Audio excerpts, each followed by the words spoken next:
Assalamualaikum warahmatullahi wabarakatuh. Kembali lagi di channel Portal Dimensi dan tentunya masih bersama saya Kang Selamat di sini. Kali ini Kang Selamat akan membawakan kisah yang berjudul Petaka di Gunung Sawal. Cerita ini ditulis oleh Dian Angga Permana. Sebelum kita masuk ke ceritanya, buat kalian yang belum subscribe channel ini, tekan tombol subscribe-nya terlebih dahulu dan tekan tombol notifikasinya agar kalian tidak ketinggalan cerita terbaru dari Portal Dimensi. Gak usah berlama-lama lagi, langsung saja kita masuk ke ceritanya. Petaka di Gunung Sawal.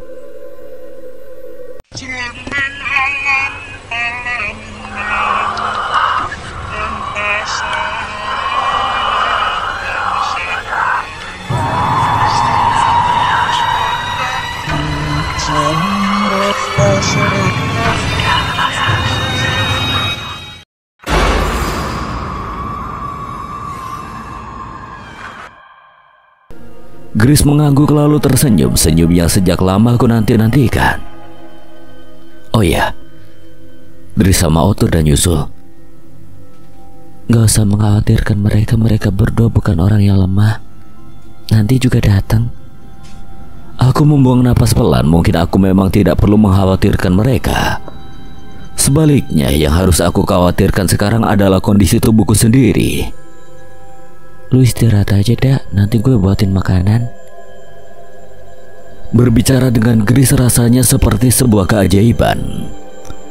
Aku tidak menyangka akan akrab dengannya, mengingat dia jarang bicara dan lagi dia sempat membenciku. Seharian ini aku hanya bisa berbaring, tidak melakukan apapun. Makan, minum semuanya Grace yang sediakan. Sampai menjelang malam, Ot juga Dri tidak kunjung datang. Padahal tempatku berada sekarang menurutku tidak begitu jauh dari lokasi saat kami berpisah. Ada apa dengan mereka? Apa hal buruk telah terjadi pada mereka? Aku mencoba bangkit dari tidur, badanku rasanya sudah mulai membaik. Walau persendian masih terasa linu seperti habis main futsal 4 babak. Terutama bagian lutut ketika tubuhku diangkat untuk berdiri dan berjalan keluar. Seketika rasa linu berdenyut nyeri. Grace sedang duduk di luar seorang diri, tangannya memeluk lutut sambil memperhatikan api unggun di hadapannya. Melihatku, dia datang menghampiri, memapahku berjalan mendekati api. Lalu kami duduk bersama. Cewek yang kini memakai tank top dan celana pendek itu duduk di sampingku. Baju yang semalam ia kenakan mungkin masih basah karena satu setel baju terlihat sedang dijemur di dekat api. Malam yang gelap kontras dengan kulitnya yang putih. Dia menoleh menatapku dan tersenyum, menampakkan kedua lesung pipi yang baru aku sadari. Karena memang dia jarang tersenyum, bahkan mungkin hampir tidak pernah. Senyum yang ia perlihatkan sukses membuatku tampak seperti orang bodoh. Mungkin saat itu wajahku benar-benar terlihat bodoh. Aku sudah sering bertemu banyak cewek atau mendaki bersama cewek ketika masih di komunitas dulu. Hanya saja Grace berbeda dengan mereka. Ada semacam rasa senang saat cewek di sampingku ini tersenyum. Feel in love with her smile, atau entah apapun itu namanya. Aku seperti terkena candu. Aku ingin selalu melihatnya tersenyum lagi dan lagi. Kenapa lu diem? Ucapan Grace sedikit mengagetkanku yang masih terpaku. Aku menggeleng, mencoba bersikap biasa aja. Jangan-jangan lu omes ya? Dia menunjuk wajahku yang lalu tertawa meledek, sifat yang baru aku ketahui dari seorang Grace. Aku hanya menoleh sambil menautkan alis seolah tidak senang dengan tuduhannya. Walau sejujurnya aku suka Grace dengan sifat yang seperti ini. Canda. Ini soal Ot sama Dri. Emangnya kenapa? Takutnya mereka kenapa-napa. Mereka bukan orang yang perlu kita khawatirkan, dak. Gak percaya pada mereka, karena itu gue yakin mereka baik-baik aja. Tutur cewek berlesung pipi itu, lalu tangannya melemparkan beberapa ranting pada bara api yang mulai meredup. Ngomong-ngomong, malam kemarin sebenarnya apa yang kamu alami? Grace kembali duduk di posisi semula, tangannya melipat memeluk lutut dan mulutnya mulai berbicara. Sebelum gue jawab, gue juga mau nanya sama lo. Kenapa lo mau gendong gue sejauh ini? Padahal Out sama Dri aja belum tentu mau. Aku gak punya alasan, Grace. Apa yang aku lakukan itu spontan dari naluri. Ketika ada yang kesulitan, ya sebisa mungkin aku akan menolongnya. Grace mengangguk-angguk kepalanya memahami ucapanku. Jadi gimana ceritanya malam kemarin? Dia membuang napas panjang, mungkin masih ada sedikit shock yang ia rasakan. Waktu itu gue mau buang air kecil. Dari awal emang udah berasa ada yang ngawasi. Karena hujan udah mulai turun, gue gak mau pedulikannya. Nah, waktu mau kembali ke tenda, tiba-tiba ada serangan dari belakang. Sesuatu atau seseorang dorong gue sampai jatuh tersungkur. Terus kaki berasa ada yang nyeret gitu. Dan sadar-sadar sudah ada di atas pohon. Kamu lihat sosok yang nyeret kamu? Grace menggelengkan kepala. Jangan-jangan yang narik kamu si hitam yang selalu ganggu kita.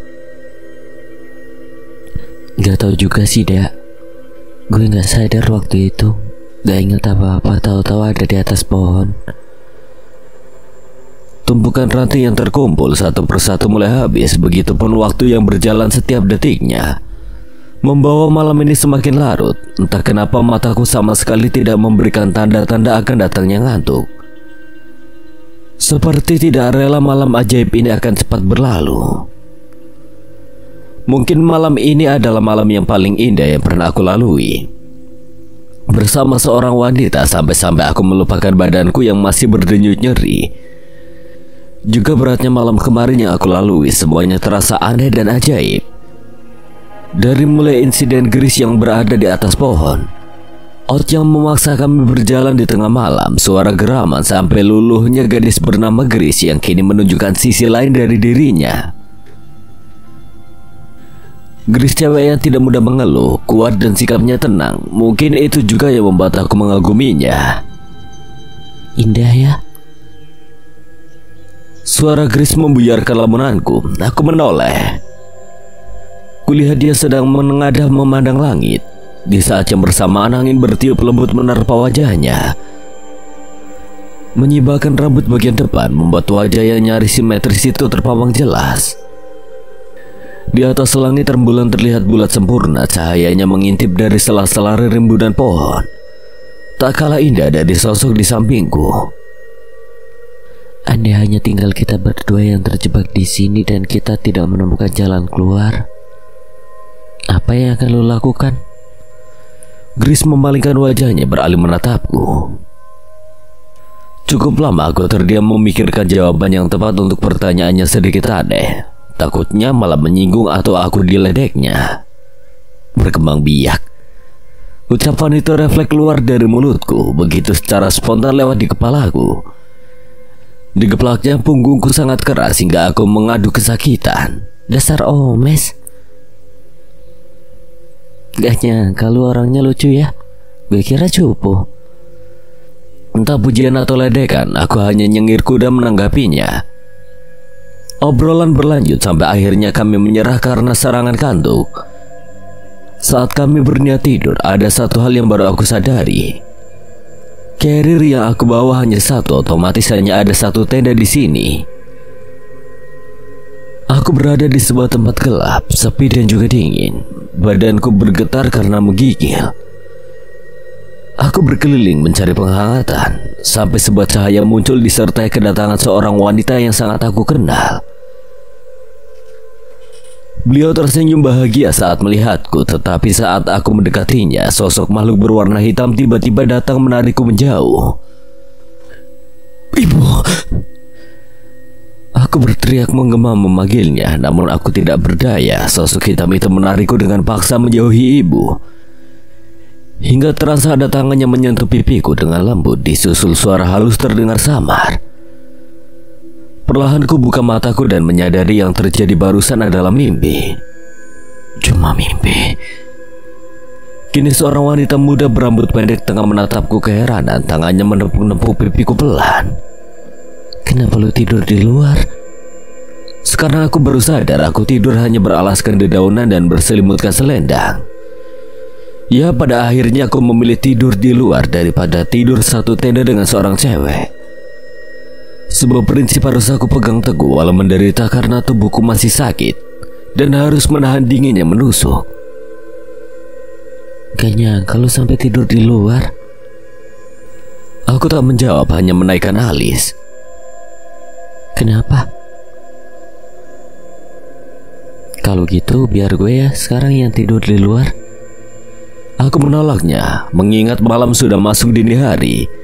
Mungkin beberapa jam lagi sudah pagi. Selain itu, mengingat apa yang sudah terjadi padanya, aku khawatir meninggalkan dia seorang diri. Tetapi Grace memaksaku untuk istirahat. Yakin gak apa-apa sendirian? Dia mengangguk dan mendorongku ke tenda. Udah, lu istirahat aja. Berhenti khawatirin orang lain, khawatirin juga kondisi lu. Aroma makanan memaksa mataku perlahan terbuka. Mie instan dengan wadah mangkok plastik sudah tersaji di sampingku. Juga sebotol air mineral yang terisi penuh. Aku bangkit dari tidur dan menyantapnya tanpa sisa. Badan sudah mulai membaik, hanya saja masih ada efek sakit ketika beberapa anggota badan digerakkan. Aku berjalan perlahan keluar tenda. Tidak ada siapapun, hanya ada bara api yang mulai padam. Tak lama datang Grace dengan membawa semacam buah-buahan yang tidak aku kenali. Sambil tersenyum dia menyodorkannya kepadaku. Makan. Buah itu bulat berwarna kuning cerah. Saat digigit rasanya sedikit asam dan berserat. Buah apa ini? Namanya gue lupa, tapi ini bisa dimakan. Dapat dari mana? Dia menuju ke arah belakang tenda. Waktu pagi bergerak menjelang siang. Aku sedang duduk di bawah pohon mencoba memikirkan siasat untuk mencari Odd dan juga Dri. Entah sebuah kebetulan atau apa, tak lama kemudian aku mendengar suara orang memanggil namaku juga Grace. Odd, Dri! Aku membalasnya karena yakin itu suara mereka. Buru-buru aku menyalakan api agar asap yang dihasilkan bisa dilihat mereka dan juga akan menandai keberadaan kami. Tak butuh waktu lama, Odd juga Dri datang dari arah kanan tenda dengan keadaan sedikit tragis. Di tubuh mereka banyak luka semacam luka cakaran, juga lebam dan darah yang mengering menghiasi sebagian tubuh mereka. Entah makhluk seperti apa yang sudah membuat mereka terluka seperti itu. Deru nafas Odd terdengar sangat keras, seirama dengan langkah kakinya yang memelas. Dia menjatuhkan diri di tanah, begitu juga yang dilakukan oleh Dri. Aku dan Grace bergegas menghampirinya, memberinya air minum. Odd berusaha mengatur nafas yang berantakan, diselingi dengan minum air. Rambutnya yang panjang tampak basah dan kotor. Beberapa bagian bajunya sobek dan terlihat jelas ada luka semacam luka cakaran di lengan kanannya. Entah pertarungan macam apa yang sudah terjadi hingga membuatnya tampak seperti itu. Kusandarkan tubuh Odd pada sebatang pohon lalu membiarkan dia untuk istirahat. Mengingat kondisinya lebih buruk dari Dri yang tampak hanya kelelahan. Aku menghampiri Dri yang masih terduduk lemas dengan napas terengah-engah. Peluh menetes bergantian dari ujung rambutnya lalu jatuh membasahi wajah seperti habis cuci muka. Apa yang terjadi, Dri? Ceritanya panjang. Suaranya serak, tenggorokannya tampak kering dengan napas terengah-engah. Dia membuka bajunya yang sudah basah oleh keringat dan merebahkan diri bertelanjang dada. Dri hanya mengalami luka-luka ringan walau terlihat jelas dia kehilangan banyak stamina. Akhirnya dia tidak sadarkan diri karena tertidur. Hari-hari berlalu, hujan mengguyur hutan hampir setiap malam membuat hutan ini semakin gelap dan mencekam. Tapi malam ini berbeda, cuaca cerah sekali. Serangga dan hewan malam pun tahu bahwa malam ini adalah malam yang tepat untuk bernyanyi. Angin berhembus menyapa ranting demi ranting hingga sampai ke lubang hidungku, membawa aroma khas tengah hutan. Aromanya hilang tatkala sang angin pergi membawa semua bebauan yang tidak aku kenali itu. Berganti dengan suara arangan dari Ot yang kini terbangun setelah hampir seharian dia beristirahat. Ot keluar dari tendanya yang aku rangkai sendirian. Sesuatu yang tak masuk akal karena aku pikir dia tidak akan sanggup berjalan untuk beberapa saat. Dia duduk di sampingku tanpa sepatah kata pun keluar dari mulutnya. Hal itu membuatku agak sungkan untuk bertanya padanya. Kami hanya berdua di luar tenda. Gris sudah tidur, begitu juga dengan Dri, sedangkan aku memang berniat berjaga semalaman. Mereka kuat dan banyak.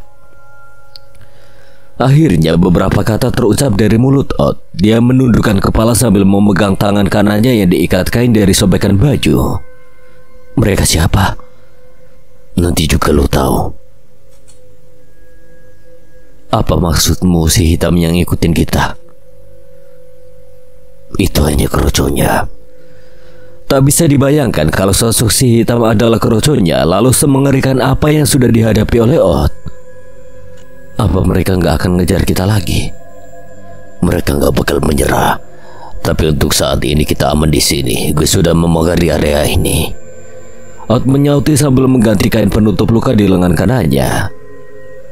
Aku tidak begitu mengerti maksud Ot tentang memagari meskipun aku mengiyakan ucapannya. Apa yang sebenarnya mereka mau? Lagi Ot menggelengkan kepala. Kini dia sibuk mengolesi lukanya dengan tumbukan dedaunan yang aku buat. Aku duduk merenung. Malam-malam berat yang aku lalui membuatku merindukan kembali kehidupan lamaku. Andai saja aku tidak resign, andai saja tidak pulang, andai saja aku mengikuti perkataan orang tua. Mungkin malam ini aku sedang tiduran di kasur yang empuk atau menikmati secangkir kopi panas. Gue tidur lagi. Satu tepukan Ot membawaku kembali ke kenyataan bahwa sekarang aku sedang berada di tengah hutan. Rasa khawatir bukan hanya soal keluar dari hutan ini, tapi juga karena sosok makhluk tak kasat mata yang entah kenapa mereka memburu kami. Seolah tidak senang dengan keberadaan kami, terutama aku sendiri, yang lebih dulu mendapatkan serangan dari mereka. Pikiranku kalut, ada rasa sesal, takut juga khawatir bercampur di kepalaku. Semoga aja ini hanya mimpi buruk. Aku memejamkan mata berharap saat membukanya aku terbangun di kamarku. Sial. Kenyataannya semua ini memang nyata dan harus kuhadapi. Kabut mulai turun, dibarengi udara yang semakin dingin menandakan malam sudah memasuki waktu dini hari. Malam yang gelap tanpa ada satupun cahaya, hanya api yang menjadi satu-satunya penerangan juga penghangat suasana. Aku merasa lebih aman saat ada nyala api. Jangankan hewan buas, nyamuk pun enggan mendekat saat berada di dekat api. Sesekali mataku terasa berat oleh kantuk yang menyerang, membuat badanku hampir terjatuh karenanya. Buru-buru aku menepuk pipi atau menyubit kulit lengan agar kembali terjaga. Di tengah keheningan dini hari tengah hutan, muncul sepasang mata berwarna merah menatap tajam dari sela-sela rimbunan semak. Diikuti suara geraman menggelegar. Berselang beberapa detik suara geraman kembali terdengar. Bukan hanya satu, suara geraman itu terdengar dari 3 arah berbeda, membuat siapapun nyalinya akan menciut saat mendengarnya. Begitu pula denganku, aku hanya bisa duduk memeluk kepala. Pernahkah merasakan kejadian mengerikan? Dada terasa sesak seketika, lutut bergetar dan air mata keluar dengan deras. Namun suara jerit ataupun teriak minta tolong yang hendak dikeluarkan terasa tertahan di tenggorokan. Aku seperti kehilangan tenaga, aku hanya bisa duduk mematung. Harapan seperti sirna seketika, dan aku tidak peduli lagi nasib apalagi yang akan menimpaku setelah ini. Saat kulihat kembali sepasang mata bercahaya itu, aku semakin terintimidasi dengan ketakutan luar biasa. Aku merasa saat ini kematian mungkin yang terbaik daripada hidup dalam keadaan tersiksa. Suara geraman terdengar lagi dari arah belakang. Kali ini begitu dekat dengan telinga. Aku benar-benar sudah pasrah. Apapun yang akan muncul dari belakang. Saat aku berbalik ke arah asal suara, mataku tidak bisa melihat dengan jelas apa yang ada di depan mataku itu. Yang pasti sepasang mata merah menyala itu terlihat jelas melayang setinggi 3 meter dari tanah, tepat di belakangku. Tubuhku terasa menggigil juga lemas dibanjiri keringat dingin. Kepalaku begitu pusing hingga membuat perutku terasa mual. Terdengar suara lembut memanggil namaku, juga pipiku yang terasa ditepuk-tepuk. Saat pandanganku terasa gelap, remang-remang cahaya sedikit demi sedikit mulai terlihat. Hal pertama yang aku lihat adalah seorang wanita berambut pendek dengan mata yang bulat, mengenakan kaos putih sedang duduk. Tangan kirinya menepuk-nepuk pipiku, sedangkan tangan kanannya memegang gelas plastik berisi air hangat. Apa di akhirat ada malaikat secantik ini? Dengan keadaan masih linglung, aku bergumam sampai akhirnya tersadar karena tepukan di pipiku semakin kencang. Sial, ternyata cuma mimpi. Aku mencoba bangun dari tanah sambil mengatur napas yang masih tidak beraturan. Kini terlihat jelas Chris sedang duduk keheranan melihatku. Enggak apa-apa. Aku menggelengkan kepala sambil memegang kening. Kenapa lu tidur di luar? Grace membantuku duduk. Aku masih tidak sanggup untuk berbicara. Apa yang aku alami begitu sangat nyata. Aku tidak mengerti kalau ternyata itu semua hanyalah mimpi. Semalam mungkin aku ketiduran sampai akhirnya benar-benar tidur di atas tanah yang tidak aku mengerti kenapa ketakutan itu begitu nyata. Aku duduk di samping Grace menceritakan apa yang aku alami, sementara Grace hanya mendengarkan sambil sesekali meneguk air hangat dari cangkir plastik di genggaman tangan kanannya. Tenang aja dah, itu cuma mimpi. Apa lu merasa takut setelah melihat keadaan Ot kemarin? Mungkin. Yang gue tahu mimpi adalah gambaran dari keresahan hati seseorang. Maksudmu? Misal ada seseorang yang sangat merindukan ibunya, adiknya, mereka bisa bertemu di alam mimpi. Atau seseorang yang baru mengalami hal mengerikan, selama hatinya belum tenang, dia bisa mengalaminya lagi di alam mimpi. Mungkin lu juga merasa resah dan takut dengan apa yang Ot alami, sampai akhirnya ke bawah mimpi. Jadi sekarang kau ahli mimpi. Lu mah gue ngomong serius juga. Ada yang makin akrab nih. Tanpa ku sadari, Dri sudah berdiri di belakang kami. Dia tampak bugar setelah beristirahat cukup lama. Gimana kondisimu? Enakan. Oh ya, sejak kapan kalian akrab? Apa sih lu? Kalian ngapain aja pas kita nggak ada? Satu buah cangkir plastik kosong melayang mengenai kepala Dri. Bukannya mengeluh sakit, dia malah tertawa terbahak melihat tingkah Grace. Pagi datang, Ot masih belum bangun. Grace dan Dri menyiapkan sarapan dengan sisa makanan yang ada. Aku mencari sumber air untuk mencuci muka yang terasa kusut setelah ketiduran di atas tanah. Saat mencuci muka, beberapa tetes air jatuh ke bagian dada, membuatnya sedikit basah. Tak berapa lama timbul rasa perih. Aku membuka baju dan memeriksanya. Ada 3 luka sayatan kecil sejajar menyamping di dadaku. Bukannya ini luka cakaran. Derap langkah kaki yang menginjak ranting kering begitu jelas terdengar saat aku masih terpaku dengan luka di dadaku. Langkah itu menjauh seolah hanya melintasi tempatku berada. Siapa itu? Aku langsung waspada, celingukan mencari asal suara. Kabut turun menyelimuti seluruh hutan, membuat waktu yang sudah menjelang siang ini terasa seperti masih pagi-pagi buta.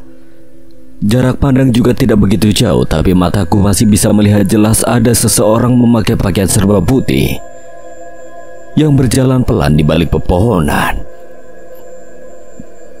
Hei, ada orang di sana. Aku memanggil sosok berpakaian serba putih. Tolong kami tersesat. Kali ini aku berteriak agar sosok tersebut berhenti menjauh dariku. Sayang, dia sama sekali tidak memperdulikannya. Mungkin juga ia tidak mendengar teriakanku. Aku segera memakai kembali kaos lusuhku dan bergegas mengejar sosok itu.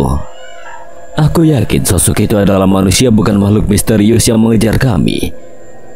Dari wujudnya saja sangat berbeda. Ia juga sepertinya tidak tertarik mencelakaiku. Tunggu! Apa boleh saya bertanya? Saya tersesat di sini. Teriakanku hanya sia-sia, tidak menghentikan langkah kaki dari orang tersebut. Dia malah mempercepat langkahnya seolah ingin membawaku menjauh pergi. Tentu aku yang penasaran terus mengikutinya. Biar bagaimanapun aku berharap orang itu tahu jalan keluar dari hutan ini.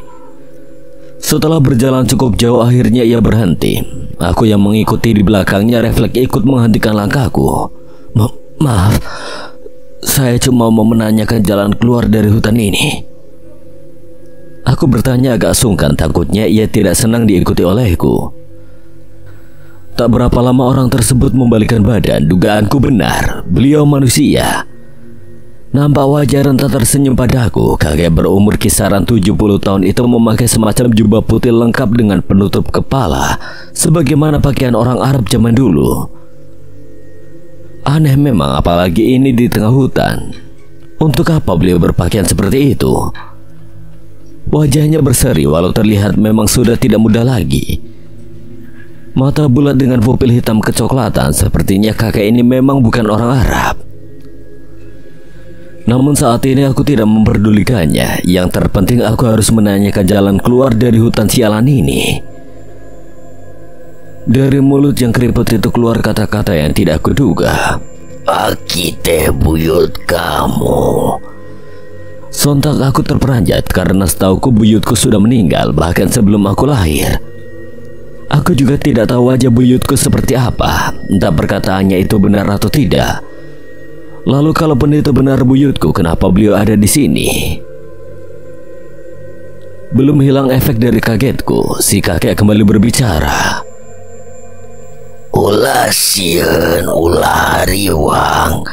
Akingan saukur hayang ningali kaayaan anjeun. Tutur kata yang halus juga pembawaan yang sangat tenang membuat bibirku keluh tak sanggup mengeluarkan kata-kata. Apa benar beliau buyutku? Wahai anakku, janganlah kau abaikan kedua orang tuamu. Karena ibu tangkal rahayu, bapak tangkal darajat. Tak apa, berbahagialah. Berbahagialah untuk dirimu sendiri. Jangan terbawa oleh apapun. Hidup di dunia ini hanya sementara. Orang harus dapat mengikuti aturan, sopan santun, sehingga mereka dapat hidup damai selamanya. Maaf, Aki tidak dapat membantu kamu. Aki serahkan semua kesulitan hidup pada kamu. Jangan lupa berdoa dan memohon pertolongan pada Tuhan Yang Maha Esa. Tak terasa kedua mataku meneteskan air mata. Rasa sesal seketika menyeruak memenuhi rongga dada, membuat dadaku terasa sesak dan pilu begitu dalam. Aku tertunduk sesegukan mengingat kedua orang tuaku. Hidupku jauh dari kata membanggakan mereka, apalagi membahagiakannya. Semua yang aku lakukan atas dasar keegoisanku sendiri tanpa mendengar perkataan dan wejangan mereka. Nanda. Terdengar suara Grace memanggilku. Aku menoleh sebentar ke arah suara Grace. Ketika wajahku kembali menghadap ke depan, si kakek sudah tidak ada. Beliau hilang tanpa jejak. Nanda. Suara Grace kembali terdengar. Dengan lesu aku segera berjalan menuju arah suaranya, sambil mengelap wajah dan sudut mataku yang basah karena menangis. Pikiranku melayang memikirkan banyak hal. Kini aku mulai percaya pada kakek itu adalah kakek buyutku. Entah kenapa aku seperti punya ikatan batin dengan beliau. Tutur katanya pun hampir sama seperti kakekku. Setibanya di tempat Grace berada, dia kebingungan melihatku. Habis dari mana? Nyari kayu bakar. Kayu bakarnya mana? Gak dapat. Rupanya Grace tidak menyerah. Dia menilik wajahku begitu lekat dengan kening mengkerut. Lu nangis ya? Enggak. Mata lu merah. Kelilipan. Oh ya udah, sarapan yuk. Satu panci berisi mie instan yang hampir tidak kelihatan seperti mie karena dicampur banyak sayuran dedaunan yang aku sendiri tidak tahu daun apa. Ini dilakukan karena perbekalan kami mulai habis. Aku sendiri pun baru menyadarinya. Kami terlalu fokus dengan makhluk yang mengejar kami sampai lupa kalau perbekalan logistik mulai habis. Seperti biasa, mie dalam panci kami tuang ke atas piring plastik. 4 piring plastik sudah penuh dengan dedaunan bercampur mie. Lebih tepatnya penuh karena kuahnya yang banyak. Sambil menunggu minyak agak dingin, aku menoleh Grace. Ini sayur apa? Pakis. Jujur aku tidak begitu suka dengan sayuran, apalagi pakis yang sama sekali belum pernah aku rasakan. Setelah aku makan, sayuran ini tidak berasa, namun aromanya yang khas membuat aku agak susah untuk menelannya. Andai ini disajikan di rumah, aku lebih baik memilih lauk lain daripada harus makan ini. Besok kita makan apa? Tenang, ada ahli berburu di sini. Ujar Dri dengan pongahnya. Dia menunjuk dada dengan jempol tangan kirinya. Sendi bersuara gemeletuk saat aku menggerakkan beberapa bagian tubuh. Perlahan aku keluar dari sleeping bag setelah seharian tidur akibat gadang malam. Aku menengok keluar tenda. Cuaca masih terlihat sama. Hutan masih diselimuti embun hingga siang ini. Masih terasa dingin. Kurai jaket sweaterku yang sudah sobek dan lusuh karena sudah lama tidak dicuci. Selesai memakainya, aku beranjak keluar tenda. Di luar tampak sepi. Langsung saja aku menuju sumber air untuk mencuci muka sebelum sampai terdengar ada yang memanggil. Aku memutar badan, kulihat Ot sedang duduk di akar pohon. Tangannya sedang meraut batang pohon sebesar genggaman. Ujung batang itu dibuat runcing seperti senjata. Untuk apa? Untuk apa lagi? Berburulah. Grace sama dari mana? Mencari sesuatu yang bisa dimakan. Setelah mendengarkan penjelasan Ot, aku bermaksud melanjutkan pergi ke sumber air. Dan sepertinya untuk beberapa hari kita tinggal di sini saja dulu. Perkataan Ot membuat aku kembali memutar badan. Apa kamu menyerah? Bukan begitu. Terus, aku belum mendapatkan insting ke arah mana kita berjalan. Tangan Ot masih sibuk memperuncing senjata barunya. Sebenarnya aku tidak memperdulikannya. Memaksa jalan pun kalau tanpa arah, tanpa keyakinan, hanya akan membuang waktu dan tenaga. Ot bangkit dari duduknya. Batang kayu yang ia serut dari tadi kini menyerupai tombak. Tombak itu dia pegang erat, lalu dengan lihai dia melemparkannya ke arah sebuah pohon. Tempat tombak itu menancap persis di tengah pohon tersebut. Ot menaikkan alisnya lalu menoleh padaku sambil tersenyum sombong. Jadi lu keberatan? Aku menggeleng kemudian berlalu pergi ke sumber air. Setelah mengalami banyak keanehan hari ini, kini pikiranku kembali bertanya-tanya. Apa benar ketiga temanku ini pendaki? Aku duduk berhadapan dengan Ot, hanya terhalang api unggun yang kami buat. Aku diam memperhatikannya sedangkan dia sendiri sibuk merawat batang pohon untuk dijadikan tombak. Terlihat sudah ada 4 tombak, 1 di antaranya masih dia kerjakan. Pria gondrong di hadapanku ini orang yang sangat berjiwa leader, hanya saja dia terlalu banyak tahu.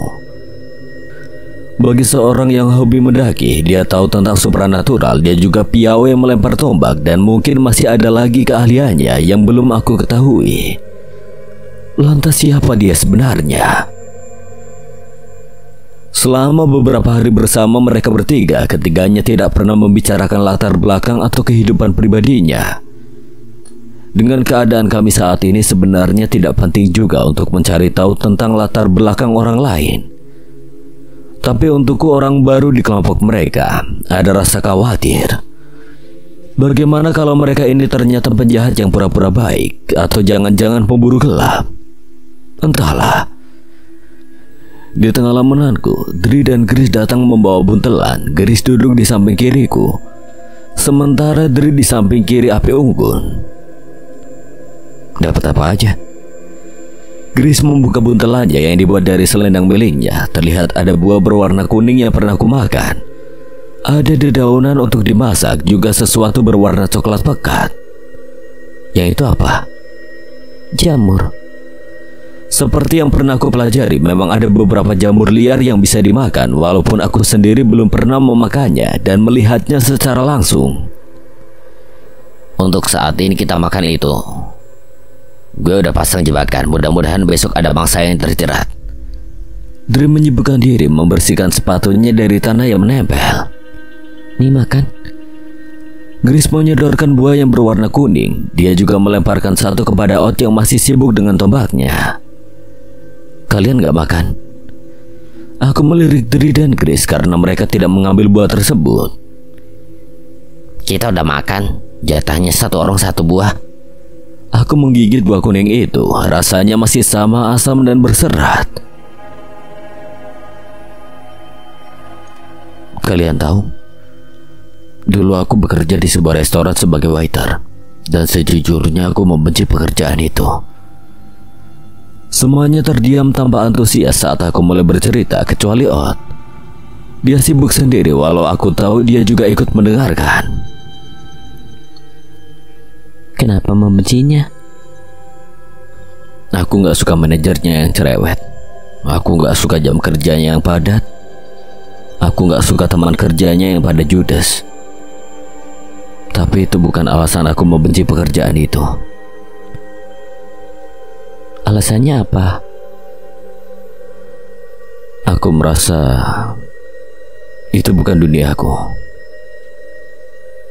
Terus? Pekerjaan apa yang lu sukai? Gak tahu. Sampai saat ini satu-satunya yang aku suka cuma mendaki.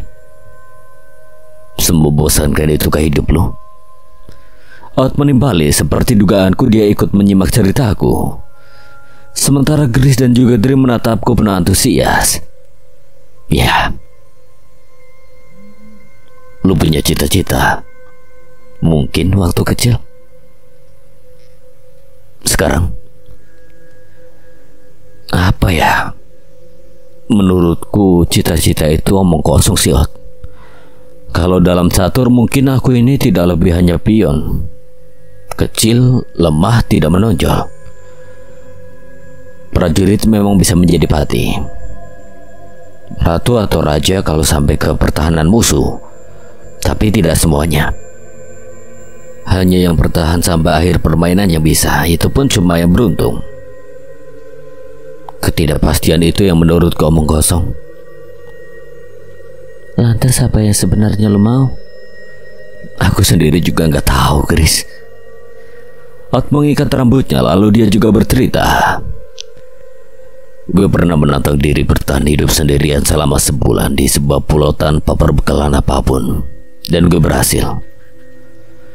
Lu tahu apa yang membuat gue senang? Aku menaikkan alis dengan gestur bertanya balik.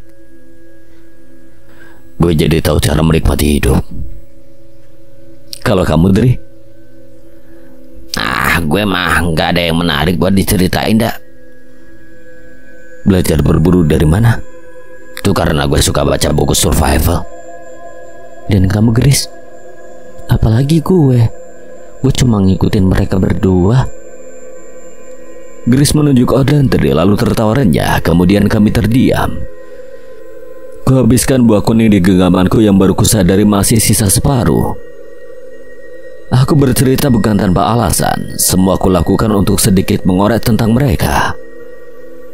Dan akhirnya aku tahu Ot sepertinya anak survival, mengingat dia mengaku pernah hidup sendirian di satu pulau. Dri mengakui dirinya bisa berburu karena membaca buku. Ketiganya kembali bisa meyakinkanku bahwa mereka orang-orang baik. Senja tak terlihat karena kabut, hanya siluet berwarna jingga yang menandakan hari akan segera berganti malam. Ada yang berbeda hari ini. Semenjak ada kabut, aku tidak mendengar suara hewan bersautan. Apa kabut ini pertanda buruk? Malam ini kita makan sayur jamur, ucap Gris semangat, tangannya yang putih kontras dengan panci yang ia tenteng. Sayur jamur yang Gris buat jauh dari kata enak. Selain bahannya yang tidak aku kenali, juga karena bumbunya yang hanya memakai garam. Meskipun begitu, aku tetap memakainya karena tidak ingin mati kelaparan. Usai makan, kami kembali berbincang membicarakan rencana kami berburu esok. Ketika malam semakin larut, satu persatu dari kami menyerah dengan kantuk yang tidak tertahankan. Obrolan tak manjur lagi menjadi penawar. Tinggal aku sendiri, duduk termenung menghadapi api unggun. Ingatanku melayang kembali pada saat aku bertemu kakek buyutku. Wejangannya masih terngiang di kepalaku. Aku jadi sangat merindukan keluarga aku. Waktu berjam-jam telah berlalu, mataku tak kunjung menunjukkan rasa ngantuk. Aku mendengar ada seseorang keluar tenda. Namun ketika aku menengoknya, tidak ada siapa-siapa. Alangkah terkejutnya ketika aku melihat Gris sudah ada di belakangku. Dia tengah tersenyum melihatku. Lagi ngapain? Duduk. Dalam hati aku merasa senang, setidaknya ada yang menemaniku begadang. Gris hanya memakai celana pendek dan kaos, padahal malam ini terasa dingin karena kabut yang tidak kunjung hilang. Kamu ngapain? Berdiri. Gak enakan dapat jawaban kayak gitu? Iya, maaf. Kamu gak tidur? Habis buang air kecil. Ia lalu duduk menempel di sampingku, membuat aroma tubuhnya tercium olehku. Kenapa gak tidur lagi? Lihat lu belum tidur, jadi gue kesini deh. Gak boleh. Ya boleh dong. Dari tadi aku cuma ngelamun doang. Siapa sih yang lu kangenin? Ya jelas keluarga lah. Pacar? Kalau aku punya pacar, hidupku gak akan bakal membosankan seperti yang dibilang Ot. Gris tertawa renyah, tawanya membuatku merasa damai. Kenapa aku senyaman ini di dekat Gris? Meskipun sekarang boleh dikatakan aku dan dia sudah akrab dan berteman baik, tetap saja terasa berbeda ketika aku berteman dengan wanita lain. Buru-buru aku menggelengkan kepala. Sial, ini bukan waktu yang tepat untuk sebuah perasaan muncul. Semembosankan apa sih hidup lu, Dak? Semembosankan ketika ada penguin berwarna jingga. Gris mengerenyitkan dahi seolah sedang berpikir. Di saat semua penguin berwarna hitam putih, dia satu-satunya berwarna jingga. Pasti dia merasa hampa dan bosan. Karena hanya dia yang berbeda. Lu sering minum kopi kan, Dak? Iya. Lalu? Dalam minuman kopi ada 3 unsur: air, kopi, dan gula. Saat minum kopi terlalu manis, apa yang disalahin? Gula. Bener, karena takaran gula terlalu banyak hingga rasa minuman kopi terlalu manis. Lalu saat minumannya terlalu pahit, apalagi yang disalahin? Gula juga kan? Bener, karena gulanya terlalu sedikit hingga membuat minumannya terasa pahit. Namun ketika takaran kopi dan gulanya pas, semua akan berkata, kopinya nikmat. Gulanya tidak disebut. Aku menatapnya penuh antusias. Wajahnya begitu teduh saat aku memandangnya, membuat semua beban yang ada dalam pikiranku seketika lenyap karenanya. Intinya lu gak perlu dilihat orang lain, Dak. Cukup menjadi diri sendiri dengan kebaikan lu. Tetaplah seperti gula, walaupun tidak disebut, tapi dia membuat minuman itu terasa nikmat. Dan senyuman sukses membuatku terpaku. Jujur aku ingin malam ini tidak cepat berakhir. Thanks ya. Untuk apa? Untuk semua yang lu lakuin ke gue, lu pernah mati-matian gendong gue. Sebagian hatiku senang mendengar perkataan Grace. Itu hanya spontan aja, Grace. Bagi gue, itu sangat berarti. Itulah yang gue maksud tetap menjadi seperti gula. Tetaplah menjadi Nanda yang seperti sekarang. Aku menatap ke depan, pikiranku dengan sendirinya mencerna ucapan Grace. Di kehidupan lu yang kosong itu, lu hanya perlu menggali lebih dalam lagi tentang keinginan dan tujuan lu. Di sini. Grace menempelkan telunjuknya di dadaku. Aku mengangguk. Tanganku melempar beberapa ranting ke tengah api unggun. Mungkin benar. Aku terlalu memikirkan apa yang aku benci sampai lupa mencari apa yang aku suka. 1 menit mungkin kami terdiam, entah apa yang ada di pikiran Grace. Sedangkan aku mengingat kembali bagaimana awal pertemuanku dengan Grace. Aku tidak menyangka akan duduk sedekat ini dan ngobrol sehangat ini. Apa yang akan lo lakuin setelah keluar dari hutan ini, Dak? Menikmati secangkir kopi dan tidur di kasur yang empuk mungkin. Sesederhana itu? Ya. Gue justru berharap tidak keluar dari hutan ini. Kenapa? Biar bisa malu terus. Rasanya seperti mau melayang aku mendengar Grace ngomong begitu. Lu GR ya? Lalu dia tertawa meledek. Sekarang aku seperti dijatuhkan dari ketinggian. Wanita memang susah dipahami.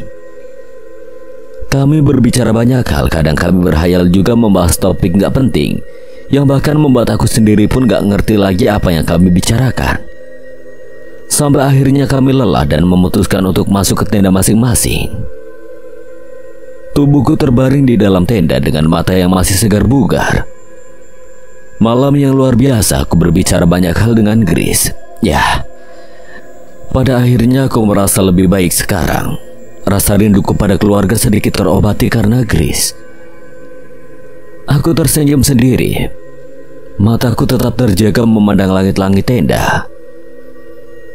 Aku selalu percaya tentang hikmah di balik cobaan, dan selalu ada secercah cahaya di balik pekatnya malam.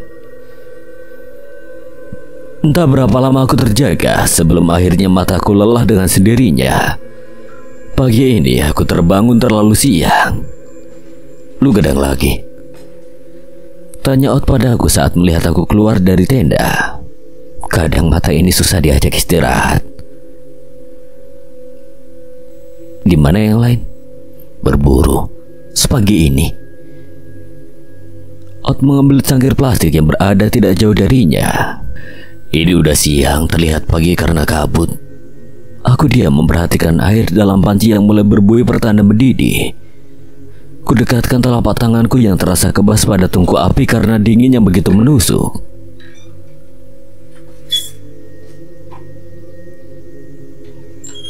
Bukannya ini aneh, sudah 2 hari kabut tidak hilang.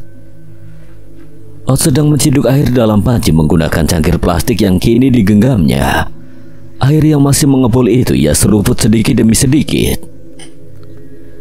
Kabut di hutan itu normal, jadi aneh karena kita baru mengalaminya. Aku membolak-balik telapak tanganku yang sudah mulai hangat. Apa ada hewan di tengah kabut seperti ini, Ot? Kalau beruntung kita bisa dapat ayam hutan. Ot begitu menikmati air hangatnya bersamaan dengan udara yang semakin dingin. Ini disebabkan angin yang berhembus membawa butiran embun menerpa tubuh kami. Aku kembali ke dalam tenda mengorek-orek karirku. Kudapati kantong kresek berisi 1 ruas jahe dan setengah buletan gula aren yang aku simpan di kantong karir bagian kecil. Semua itu aku simpan untuk berjaga-jaga kalau cuaca ekstrim. Gula itu langsung kumasukkan ke dalam panci, sedangkan jahe yang sudah menciut karena terlalu lama disimpan, ku iris tipis-tipis terlebih dahulu, lalu mencampurkannya. Aroma gula aren dan jahe yang menyatu tercium begitu segar di hidung. Ot hanya terdiam menggenggam cangkirnya. Dia tahu apa yang sedang aku lakukan.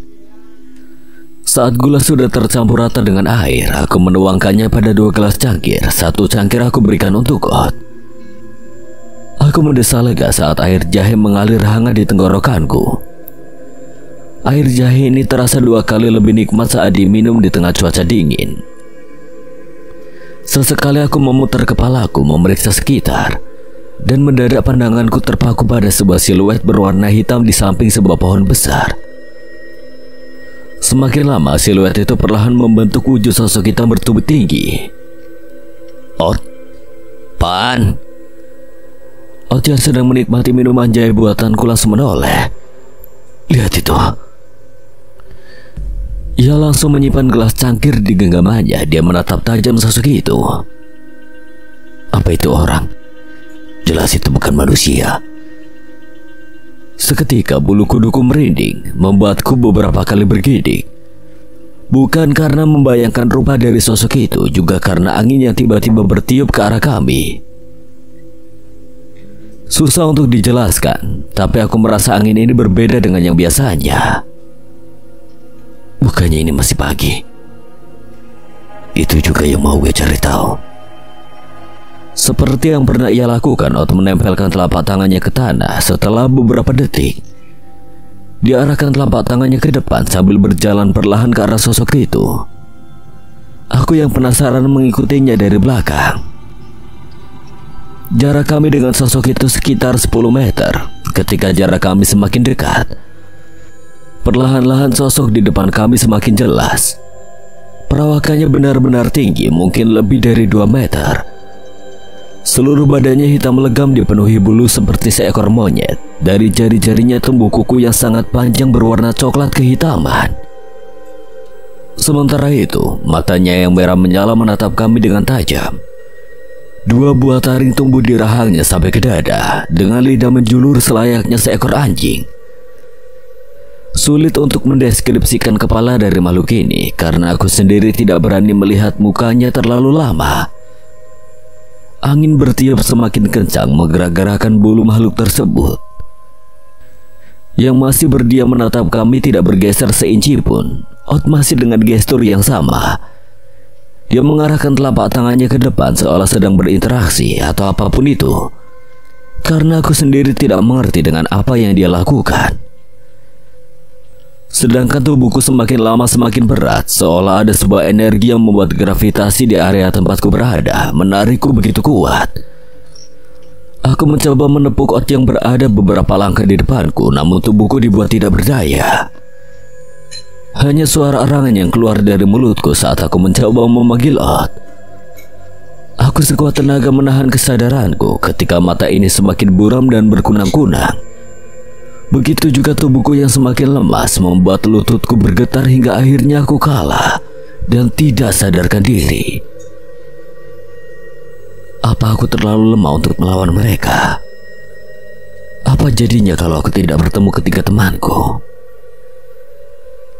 Sekelebat terlintas pertanyaan-pertanyaan itu di kepalaku sampai akhirnya aku benar-benar kehilangan kesadaran.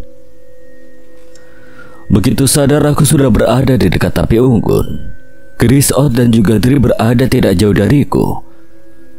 Aku bangun dari tidurku, duduk menghadap api unggun. Kepalaku berdenyut nyeri. Disusul rasa mual terasa meleleh di perut.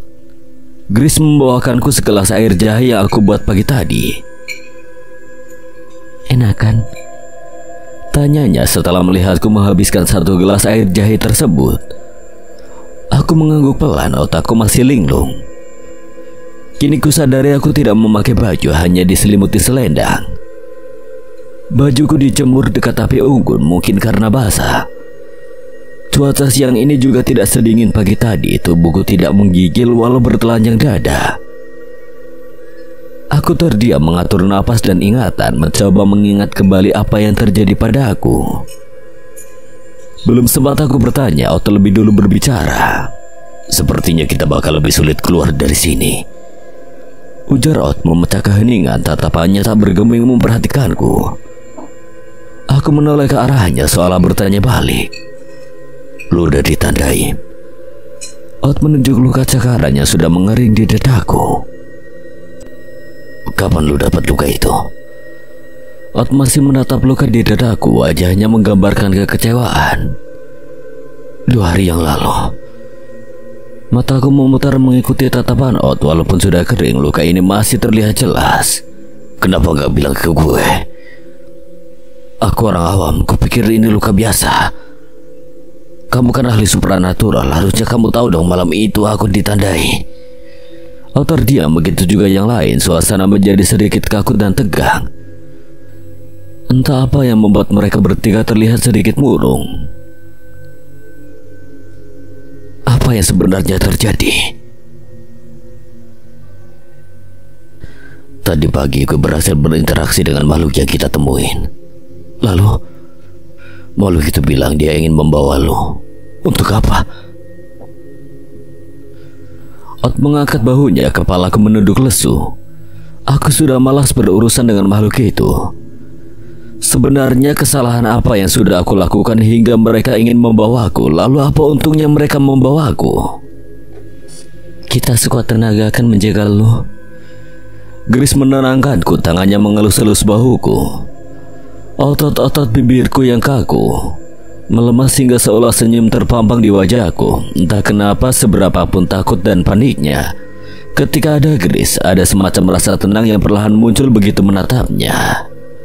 Sekarang gue tahu, dengan kabut ini mereka bebas dan leluasa. Itulah kenapa makhluk itu menunjukkan wujudnya di siang hari.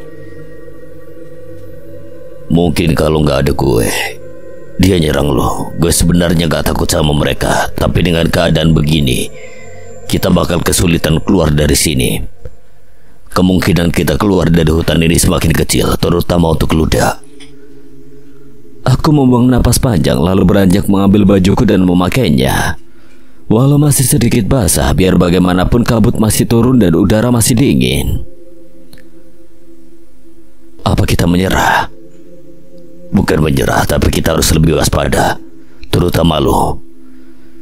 Sementara itu, Tri tidak banyak bicara. Dia lebih fokus menyiapkan makan siang untuk kami. Siang ini kami makan daging. Aku tidak tahu daging apa, karena saat aku terbangun daging tersebut sudah ada dalam panci. Rasa lapar mengalahkan segalanya, bahkan mengalahkan rasa penasaranku. Tanpa basa-basi aku langsung melahap semuanya. Tak peduli lagi makanan apa yang aku makan. Untuk saat seperti ini gak etis rasanya kalau masih pilih-pilih makanan. Selesai makan aku berjalan menuju sumber air. Minum air mentah menjadi hal biasa beberapa hari ini. Padahal di keseharianku, aku sama sekali belum pernah merasakan minum air mentah. Tak jauh dari sumber air, Gadis tengah duduk termenung di bawah pohon rindang. Saat aku melihatnya, aku teringat dengan sebuah lukisan karya seorang seniman. Dalam lukisan itu, seorang gadis cantik bak bidadari sedang duduk tersenyum seorang diri di bawah pohon apel. Yang berbeda, gadis yang kulihat sekarang tengah termenung hingga tidak melihatku yang berjalan tidak jauh darinya. Sumber air yang mengalir langsung dari dalam tanah ini sangat jernih dan segar. Aku langsung menengguknya beberapa kali. Setelahnya aku menghampiri Grace. Tanpa bertanya aku duduk di sampingnya. Makan tidak teratur membuat asam lambung naik. Ucapku basa-basi walaupun aku tahu Grace melamun bukan karena sakit perut. Nada memang beda, gumamnya lalu tersenyum simpul. Aku membalas senyumannya. Jujur gue takut dah. Begitu juga aku. Enggak, rasa takut gue berbeda. Gue bukan takut dengan makhluk yang meneror kita. Gue takut apa yang mereka inginkan terjadi dan gue kehilangan lo. Aku terkejut mendengar ungkapan Grace. Seketika ada semacam perasaan aneh yang bergejolak di dalam diriku. Ingin rasanya membelai rambutnya dan memeluk menenangkannya, tetapi sebagian dari diriku merasa ragu. Dasar nanda pengecut. Akhirnya yang terjadi, aku hanya bisa berdiam menatapnya dengan perasaan tak karuan. Nanda. Suara Ot terdengar berkali-kali memanggilku, mencairkan suasana canggung kami. Aku kesana dulu, Grace. Ot memanggilku. Grace hanya mengangguk sambil mengusap wajahnya. Sesampainya di dekat tenda, Ot memberikan satu buah tombak yang tempo hari dia buat.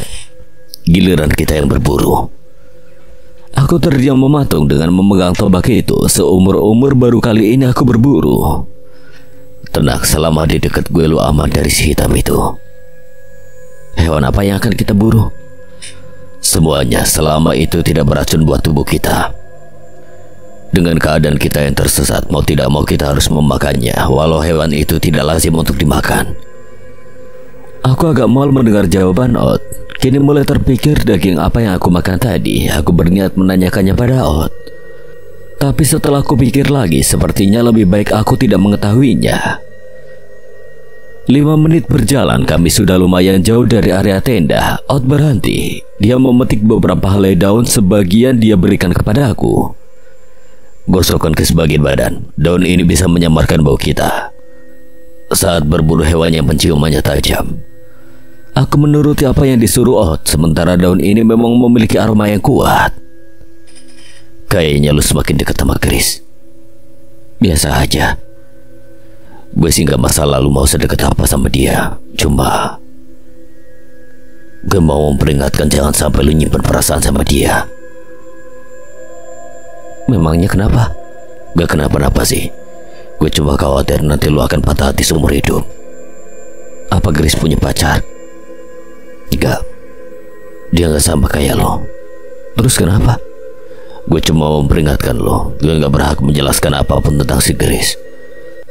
Kalau lo mau tahu, lo cari tahu sendiri. Sejenak aku terdiam, tidak ingin berpikiran macam-macam. Aku lupakan obrolan barusan.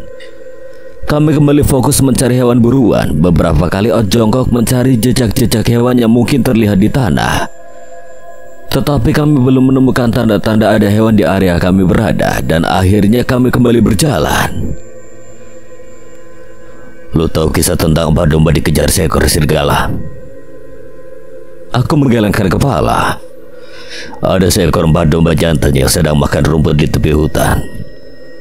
Tanpa mereka sadari, mereka masuk ke dalam hutan. Lalu ada seekor serigala melihat kawanan Mbah Domba tersebut. Si serigala tidak langsung menerkam domba-domba itu.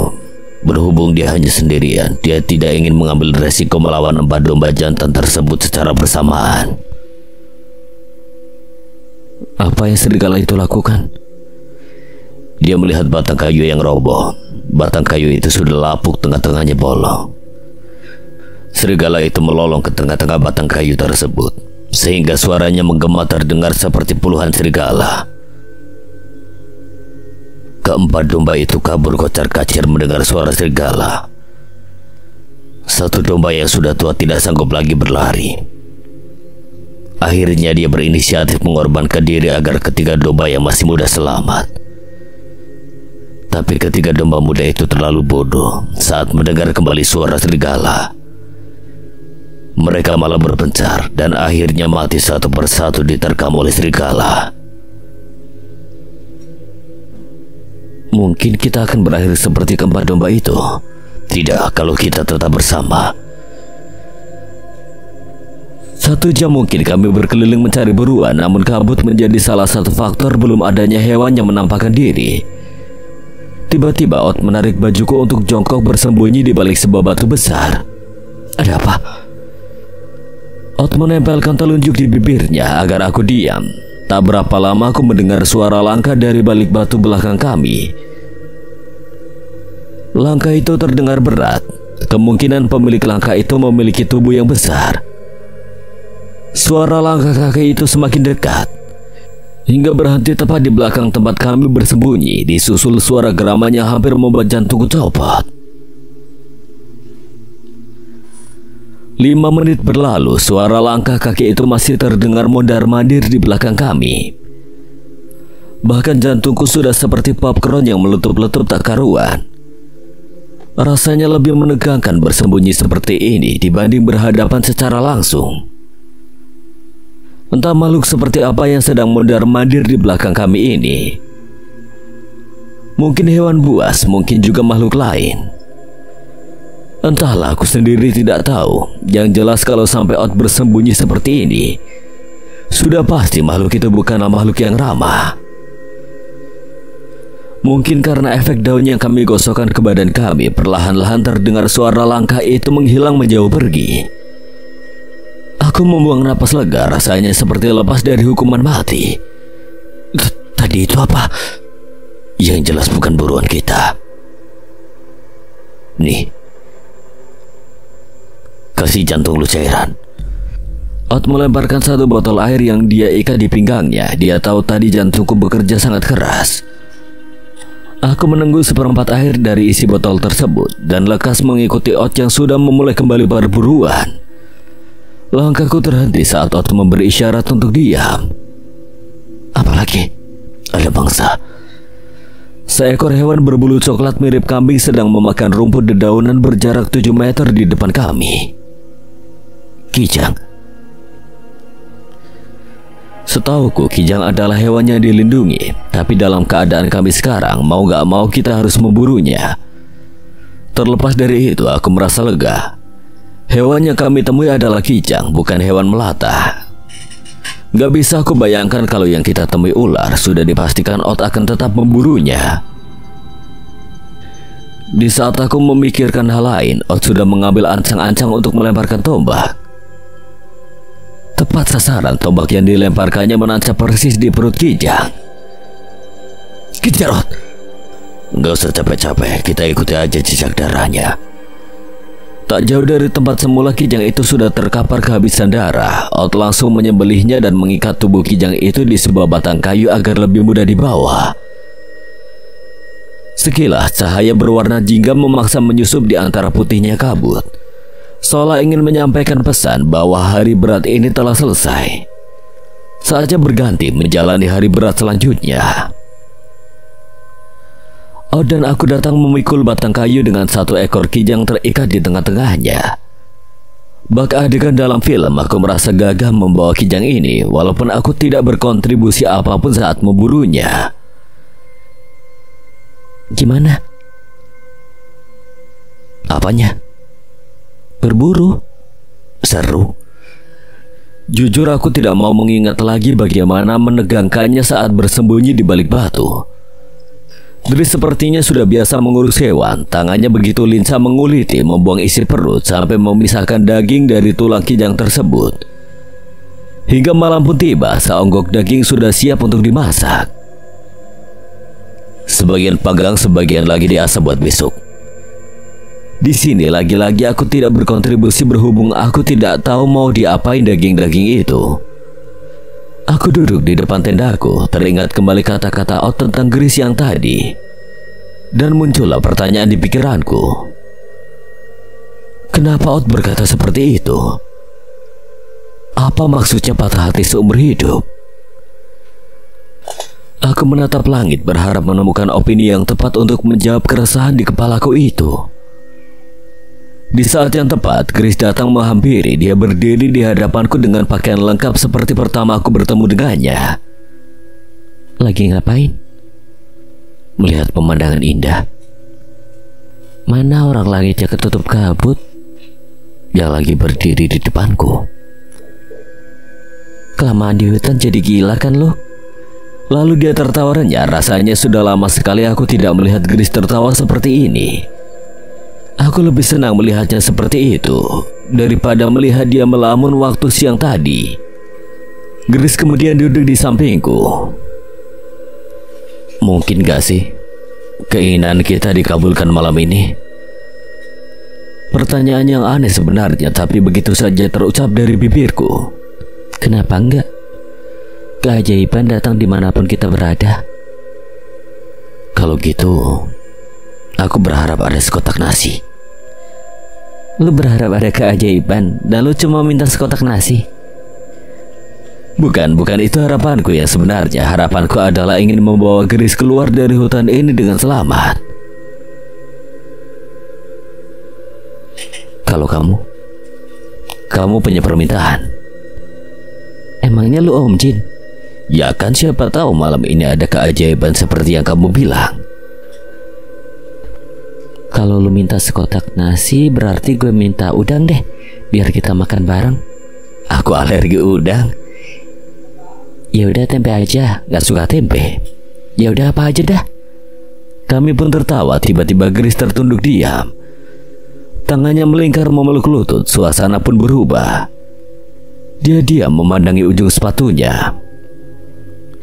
Kami biarkan keheningan ini berlangsung beberapa saat. Aku diam-diam menangkap ekspresi takut dalam pandangan Grace. Rasa yang sebenarnya juga datang dalam diriku saat ini, rasa takut akan kehilangan. Andai keajaiban itu memang ada, keinginan gue yang sebenarnya,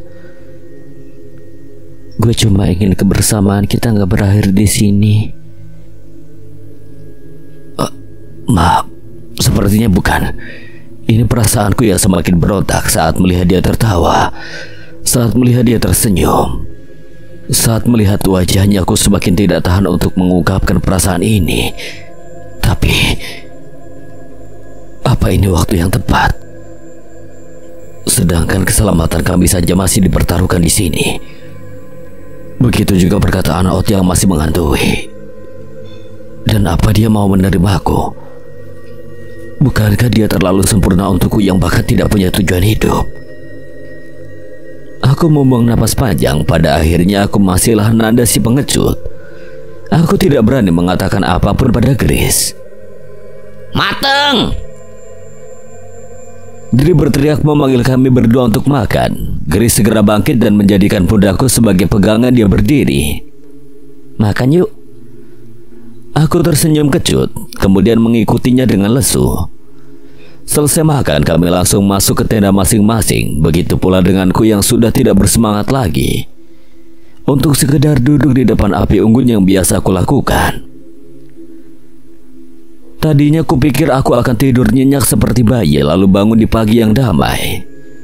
Baru beberapa menit aku terlelap, tiba-tiba angin berhembus sangat kencang, hampir menerbangkan tenda. Aku mendongak keluar. Audrey dan Grace sudah ada di luar. Dah, berkemas. Aku sudah paham dengan teriakan Ot, sepertinya ini bukan pertanda baik. Langsung saja aku mengambil karirku berkemas secepat mungkin. Sementara angin terus bertiup kencang menerbangkan apapun yang dilaluinya. Ranting dan dedaunan berseliweran terbang kemana-mana. Segera aku gendong karirku bergegas menyusul Ot, Dri dan Grace yang sudah lebih dulu pergi. Cepet dah. Entah kenapa aku merasa sangat ingin melihat ke arah datangnya angin, dan apa yang kutakutkan benar adanya. Angin ini bukan pertanda baik. Ada sepasang mata merah sedang mengawasiku, bukan hanya satu, ada tiga. Tiga pasang mata merah menyala mengawasiku dari kegelapan. Aku yakin tiga pasang mata itu bukanlah si hitam. Sebuah geraman mengungkap kebenarannya. Geraman itu persis seperti yang aku dengar bersama Ot saat bersembunyi di balik batu. Nada, ayo cepat. Setelah dirasa cukup, aku berniat untuk segera berlari menyusul mereka. Tapi, kenapa kakiku tidak bisa digerakkan? Punggungku ditepuk dengan keras, kakiku yang kaku sekejap normal kembali. Ayo. Aku segera berlari mengikutinya, tidak memperdulikan lagi apa yang ada di belakangku. Kami terus berlari, perasaanku mulai tak karuan. Pikiran-pikiran negatif kembali bermunculan, juga rasa takut yang menjalar ke seluruh tubuh. Hal yang paling kutakutkan adalah bagaimana kalau kami semua berakhir malam ini. Di tengah kepanikan yang kurasakan, Ot berteriak dari belakang. Ada yang bawa garam? Tanya dia dengan napas tersengal-sengal. Kami serentak berhenti dan secara spontan menoleh padanya. Di karirku ada. Dri berinisiatif segera mengorek karir di punggungku. Satu bungkus garam dilemparkan Dri kepada Ot yang berada di paling belakang. Garam itu memang tidak aku bawa dari rumah. Aku membelinya di perjalanan sewaktu menuju gunung ini. Mau tidak mau aku harus membelinya satu bungkus. Ot menuangkan garam ke tangannya, kemudian dia meniupkan garam itu ke tanah bekas jejak kaki kami. Laju jalan. Perjalanan kami lanjutkan sampai tenaga kami terkuras habis. Hal baiknya adalah makhluk yang mengeram itu tidak lagi mengikuti kami. Angin pula yang tadi bertiup kencang sudah mulai bersahabat. Kujatuhkan karir di tanah. Dengan lesu aku duduk bersender pada akar pohon yang besar. Begitu juga dengan Grace, dia duduk di sampingku dan tanpa kuduga, dia menyandarkan tubuhnya padaku. Dia hanya berpangku tangan sambil mengatur nafas, sementara Odd dia tidak mau bersantai. Tatapannya selalu mengawasi setiap sisi tempat kami berada. Sial, mereka menyerang kita secara mendadak. Apa yang harus kita lakukan? Kita bahkan gak bawa minum. Mending kita istirahat dulu, setelah itu baru kita jalan lagi. Sepertinya tempat ini belum sepenuhnya aman. Dream memberikan pendapatnya yang langsung disetujui oleh Odd.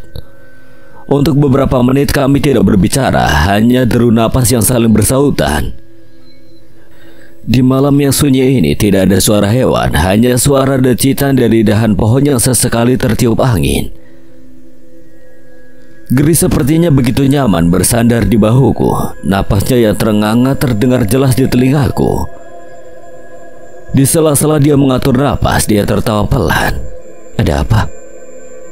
Ternyata yang datang bukan keajaiban, dak. Ucapnya yang juga sekilas melirikku. Lalu kami tertawa. Sementara itu Odd dan Dream menatap kami keheranan. 30 menit kami habiskan untuk mengatur ulang paru-paru agar memompa oksigen lebih teratur. Setelah itu kami putuskan untuk kembali berjalan, mengingat malam sudah berada di puncaknya dan kami harus mencari tempat yang aman untuk tidur beristirahat. Entah berapa kali kami berhenti untuk sekedar mengatur nafas, tapi kami belum juga menemukan tempat yang sedikit lapang untuk mendirikan tenda. Odd berjalan paling belakang, sementara Dream memimpin berada di depan. Aku sendiri berada di tengah, tepatnya di belakang Chris. Langkahku percepat agar seirama dengan Chris. Kamu tahu harapanku yang sebenarnya? Apa? Harapanku, aku ingin membawa kalian semua keluar dari hutan ini dengan selamat. Semoga saja. Tapi kenyataannya, keajaiban itu cuma mitos. Lu harus yakin, dak. Tanpa keajaiban pun kita pasti keluar dari hutan ini. Walau gelap, aku masih bisa melihat senyum manis itu merekah di bibirnya yang mungil. Dirangkulnya lenganku. Ada apa? Gak apa-apa, pengen aja. Ya, mungkin keajaiban itu memang ada, tidak terbayangkan olehku. Malam ini aku dekat dengan Gris lebih dari biasanya. Sampai pagi menjelang, kami belum juga menemukan tempat yang nyaman untuk beristirahat. Yang kita temui justru tempat yang penuh dengan bebatuan. Mustahil mendirikan tenda di tempat seperti ini. Aku merebahkan tubuh di salah satu batu yang cukup besar dan berlumut. Boleh nggak kita tidur di sini aja? Iya, gue udah nggak kuat. Gris mendukung perkataanku. Gue mau memeriksa sekeliling dulu. Seperti biasa, Odd selalu menjaga keamanan tempat keberadaan kami. Baru saja aku terlelap, Odd datang sambil memaki tak jelas. Sial. Aku terkesiap bangkit dari rebahanku di atas batu. Ada apa? Ikut gue. Kami bergegas mengikuti perintah Odd, dan apa yang kulihat sangatlah mengejutkan. Kami kembali ke tempat tenda. Bahkan daging yang kami tinggalkan terlihat masih utuh di atas tungku api. Kita sudah dipermainkan. Udahlah Odd, aku capek. Kita istirahat aja dulu. Ucapku tanpa memasang tenda. Aku langsung berbaring di atas tanah dengan carrierku jadikan bantal. Sedangkan Dri, dia sudah lebih dulu terlelap. Sesuatu menggelitiki wajahku membuatku terbangun. Ternyata itu rambut yang tertiup angin dan ujung rambut itu mengenai wajahku. Kini ku sadari Gris tidur di sampingku. Dia bahkan memakai bantal yang sama menggunakan carrierku. Dia udah nyaman sama lo. Odd tengah duduk santai di depan api unggun sambil menyantap daging asap. Aku sampai heran dengannya. Apa dia nggak istirahat? Nggak tidur. Gue nggak butuh tidur lama. Sejam aja udah cukup. Aku semakin heran. Ini orang apa robot? Atau jangan-jangan alien? Tetapi aroma daging asap membuatku kembali berpikiran jernih. Tanganku meraih satu potong daging asap di atas tungku yang terbuat dari batu. Gue punya kabar baik dan kabar buruk. Apa kabar baiknya? Gue tahu caranya keluar dari sini. Lalu kabar buruknya?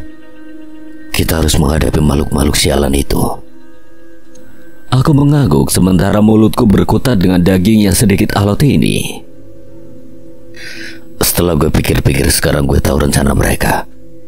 Dengan seksama aku mendengarkan penjelasan Odd. Mereka sengaja membuat kita berputar-putar sampai kita benar-benar kelelahan. Dengan begitu, makhluk sialan itu lebih mudah menyerang kita. Gue menyadari satu hal lagi. Ketika kita berjalan ke arah yang kita mau, yang mungkin ke arah jalan keluar, mereka langsung menunggu, dan sebaliknya saat kita tanpa sadar berjalan kembali ke arah sini, mereka tidak mengganggu. Aku mengerti artinya kalau kita berjalan dan kita diganggu. Berarti itu arah yang tepat keluar dari hutan ini. Nah, itu maksud gue. Lama berbincang dengan Odd, akhirnya Gris dan Dri terbangun. Kami mulai membicarakan lagi rencana untuk keluar dari sini. Dri dan Gris tidak banyak protes. Mereka selalu menyetujui setiap detail rencana yang diberikan oleh Odd. Aku sudah muak dan capek lari dari mereka. Kalau memang harus mati, setidaknya tidak mati sebagai pecundang. Setiap dari kita memiliki tekad seorang petarung. Di satu titik kita akan diuji sampai kita terlihat seperti pecundang. Di lain waktu kita harus menunjukkan jiwa petarung kita, tidak peduli akan berakhir mengenaskan atau tersenyum dengan kemenangan. Kuraut ujung ranting hendaknya menyerupai jarum yang tajam. Kugoreskan perlahan di punggung lenganku. Goresan itu meninggalkan rasa perih sampai terbentuk kata. Maaf, Bu. Aku berharap setidaknya akan ada yang membaca tulisan ini seandainya aku mati di sini. Malam yang begitu berat untukku, aku tidak bisa berhenti memikirkan apa yang akan terjadi esok. Untuk beberapa saat perasaan was-was muncul dalam diriku. Dan di waktu yang bersamaan aku akan jatuh semakin dalam kepada lubang keputusasaan.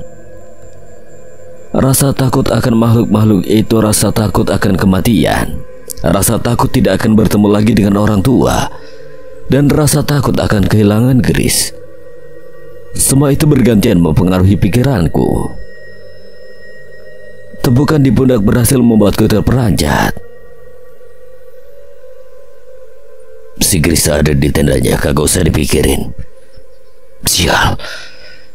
Sepertinya sudah selesai dengan apa yang dilakukannya. Beberapa menit lalu dia menaburkan garam mengelilingi area tenda. Aku sebenarnya ingin bertanya apa yang sedang dilakukannya, tapi rasanya percuma. Aku juga tidak akan mengerti. Si Dri kemana? Odd bertanya sembari ancang-ancang duduk di hadapanku. Aku menunjuk ke tendanya. Dia tidur juga. Ku jawab dengan anggukan. Kita saling berhadapan hanya terhalang api unggun. Biar gue tebak, lu pasti memikir soal besok. Senayang, gue cuma nebak dari hidung lu yang kembang kempis.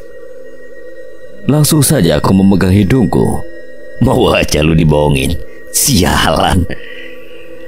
Apa yang sebenarnya lu takutin? Semuanya. Nih, gue kasih tahu satu rahasia cara mengalahkan makhluk seperti mereka. Buang rasa takut lu saat berhadapan langsung dengan mereka.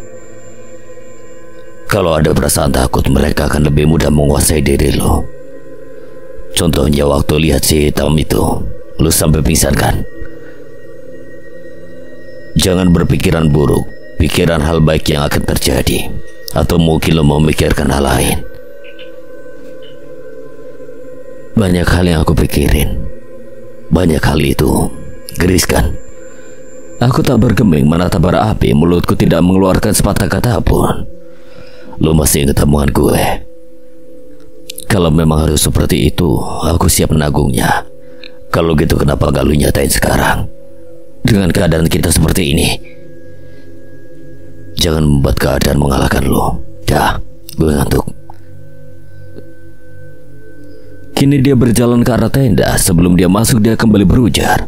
Dah, terserah lu kalau mau melek sampai pagi, tapi jangan lewatin lingkaran yang gue buat pakai garam itu.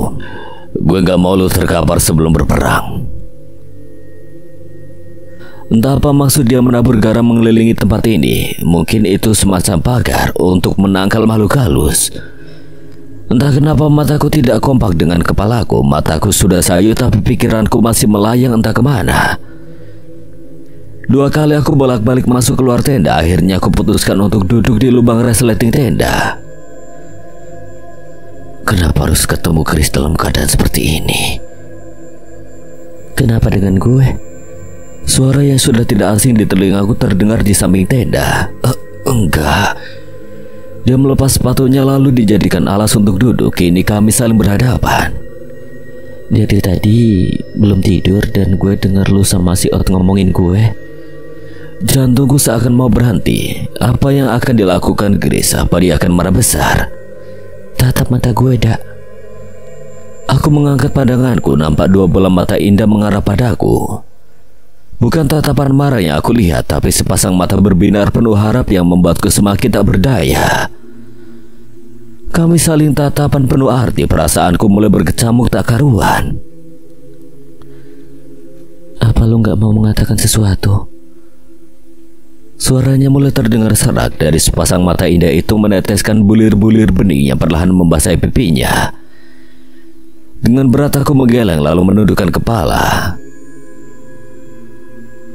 Aku bukan gak mau Grace, tapi saat ini aku merasa belum pantas untuk mengatakan apapun. Tolong bersabarlah sebentar lagi. Mungkin setelah aku membawamu keluar dari sini aku akan merasa lebih pantas. Jadi begitu. Kalau gitu gak mau tidur, lu juga harus istirahat. Dia memegang lenganku lalu pergi meninggalkanku sendirian. Dan di saat itu rasa penyesalan datang. Kenapa gak aku ungkapkan aja tadi? Pagi-pagi kami sudah berkumpul. Kita gak bakalan bisa membunuh makhluk itu dengan tombak. Jadi gue mau buat tombak ini jadi obor. Bantu gue nyobakin kain tenda. Kita juga sudah gak butuh tenda. Aku dan juga Dri membantu Ot menyayat-nyayat kain tenda. Lalu kain itu dililitkan di ujung tombak. Ot menaruh lemak kijang dalam panci. Lemak kijang itu dibiarkan sampai meleleh. Lalu kain tenda di ujung tombak dicelupkan ke dalam lemak mencair itu. Ini berfungsi biar obor gak mudah padam, pengganti minyak. Kami mengikuti tiap langkah yang diinstruksikan oleh Ot. Sementara Grace dia jadi pendiam hari ini. Obor itu kami sulut, masing-masing memegang satu. Gue yakin arah keluar ke arah sini. Ot memimpin paling depan, kedua Grace, aku dan Tri paling belakang. Lu apain sih Grace? Emang kenapa? Dia pendiam banget hari ini. Tanya aja sendiri. Ya elah. 30 menit kami berjalan menembus kabut dan rimbunnya hutan. Ot memberi isyarat untuk berhenti. Dengar sesuatu gak?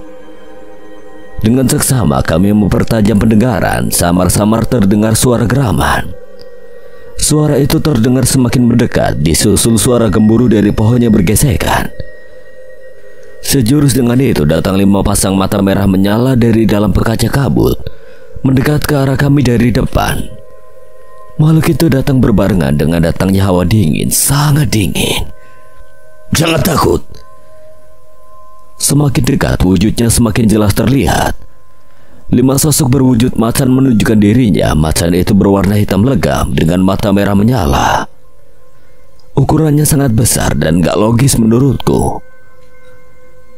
Mereka hampir menyamai tinggi sebuah mobil truk yang paling mengerikan. Suara geramannya yang menggelegar membuat siapa saja tidak ingin berharap bertemu mereka. Aku yakin makhluk ini yang pernah membuat seorang Ot luka-luka waktu itu juga membuat kami bersembunyi di balik batu, dan kami dibuat kocar-kacir malam kemarin. Ot berada di barisan paling depan bersama Dri. Mereka berdua mengibas-ibaskan obor ke arah makhluk berwujud macan itu. Makhluk-makhluk itu terus meraung mengeluarkan geraman, walaupun mereka mundur perlahan. Posisiku berada paling belakang. Saat ini aku tidak lagi merasa takut. Wejangan Ot juga ketika melihat Grace menangis semalam membuatku kehilangan rasa takutku. Hanya saja aku masih tak percaya dengan yang kulihat ini. Makhluk apa sebenarnya mereka? Ada semacam hawa yang bertabrakan di sini. Kalau digambarkan mungkin seperti ada hawa dingin dan hangat saling dorong.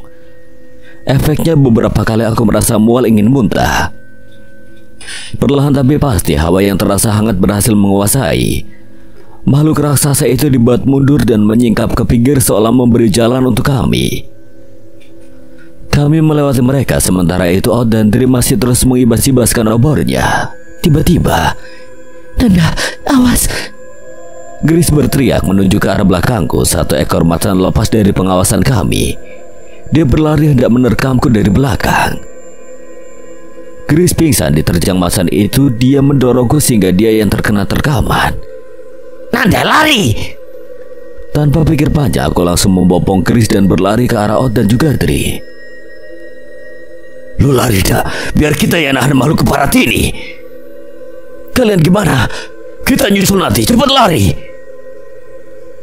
Aku menatap mereka dengan penuh keyakinan, lalu tanpa melihat ke belakang lagi, aku berlari sekencang mungkin. Beberapa meter kemudian, ternyata aku belum benar-benar lepas dari makhluk-makhluk itu.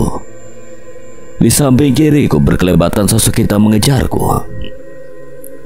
Sesuatu menghantamku hingga aku terjatuh. Beruntung Gris tidak jatuh dari pangkuanku. Si hitam. Agar lebih mudah bergerak, aku memindahkan Gris ke punggungku, lalu kembali berjalan. Kali ini aku tersungkur ke depan. Sialan, aku gak takut, gak nyerah sama kalian. Bangsat.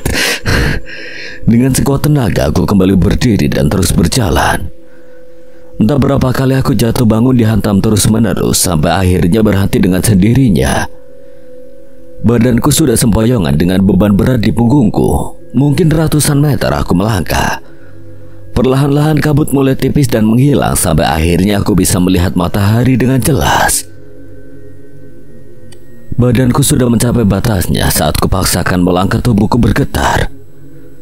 Aku kembali terjatuh untuk kesekian kalinya. Aku tersungkur.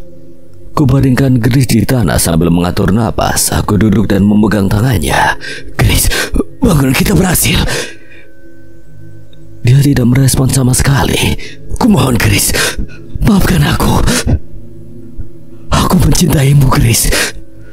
Aku berlutut di sampingnya. Derai air mata tak sanggup aku tahan lagi. Dia wanita pertama yang aku tangisi. Aku mencoba untuk menggendongnya lagi, namun tubuhku sudah tidak berdaya. Kamu kuat Gris. Kumohon tetap bertahan. Aku akan cari bantuan. Aku bangkit dan mencoba berjalan meski sempoyongan di saat itu. Aku baru menyadari ada jalan setapak di sana. Jalan setapak itu aku susuri, namun baru beberapa langkah mataku mulai berkunang-kunang. Kemudian aku kembali ambruk, perlahan pandanganku mulai gelap. Jika masih ada keajaiban, aku mohon selamatkan Gris. Gris! Aku terkesiap bangkit dari tidur. Badanku terasa remuk, kepala begitu pening. Beberapa detik baru aku sadari aku tengah berada di sebuah ruang kesehatan. Lengan kiriku terpasang selang infus. Dua orang masuk ke ruangan ini saat melihat aku terbangun. Teman saya mana? Mereka tak menjawab, malah tampak kebingungan. Saya mau melihat teman saya. Aku mencoba bangkit turun dari ranjang, tapi badanku ditahan oleh dua orang yang mengenakan baju perawat ini. Jangan banyak bergerak, istirahat aja dulu, kata salah satu dari mereka. Kemudian yang satu keluar dan kembali dengan seorang pria parubaya mengenakan seragam coklat. Saat masnya pingsan, masnya selalu ngigau memanggil-manggil nama Gris. Kami melakukan penyisiran di area ditemukannya si Mas. Namun kami tidak menemukan siapapun. Sekian. Dan terima kasih buat Dian Angga Permana yang telah mengizinkan saya membawakan ceritanya. Apabila ada kesalahan atau kekurangan, Kang Selamat memohon maaf sebesar-besarnya. Dan akhir kata, Kang Selamat pamit undur diri. Wassalamualaikum warahmatullahi wabarakatuh. Sampai berjumpa lagi.